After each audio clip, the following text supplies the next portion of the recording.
فحاشہ عورت اور فقیر کا واقعہ۔ بغداد کے بازار میں ایک حلوائی صبح صبح اپنی دکان سجا رہا تھا کہ ایک فقیر اس کی دکان کے پاس سے گزرا۔ دکاندار نے کہا کہ بابا جی آؤ کچھ کھا پی لیں۔ فقیر بیٹھ گیا تو حلوائی نے گرم گرم دودھ فقیر کو پیش کیا۔ فقیر نے دودھ پی کر اللہ کا شکر ادا کیا اور اس حلوائی کو کہا کہ بھائی تیرا شکریہ، اور یہ کہہ کر فقیر چل پڑا۔ بازار میں ایک فحاشہ عورت اپنے دوست کے ساتھ سیڑھیوں پر بیٹھ کر موسم کا لطف لے رہی تھی۔ ہلکی ہلکی بوندا باندی ہو رہی تھی جس کی وجہ سے بازار میں کیچڑ تھا۔ فقیر اپنی موج میں بازار سے گزر رہا تھا کہ فقیر کے چلنے سے ایک چھینٹا اڑا اور فحاشہ عورت کے لباس پر گر گیا۔ جب یہ منظر فحاشہ عورت کے دوست نے دیکھا تو اسے بہت غصہ آیا۔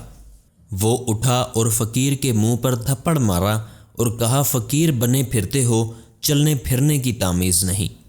فقیر نے ہنس کر آسمان کی طرف دیکھا اور کہا مالک تو بھی بڑا بے نیاز ہے، کہیں سے دودھ پلواتا ہے، کہیں سے تھپڑ مرواتا ہے۔ یہ کہہ کر فقیر آگے چل پڑا۔ فحاشہ عورت چھت پر جا رہی ہوتی ہے تو اس کا پاؤں پھسلتا ہے اور زمین پر سر کے بل گر جاتی ہے۔ اس کو ایسی شدید چوٹ لگتی ہے کہ موقع پر ہی فوت ہو جاتی ہے۔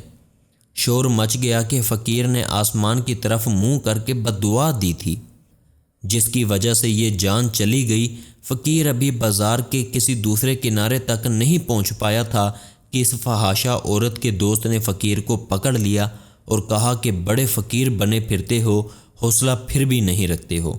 فقیر نے کہا کہ کیا ہوا؟ اس نے کہا کہ تم نے بد دعا دی اور عورت کی جان چلی گئی۔ فقیر نے کہا کہ واللہ میں نے تو کوئی بد دعا نہیں دی۔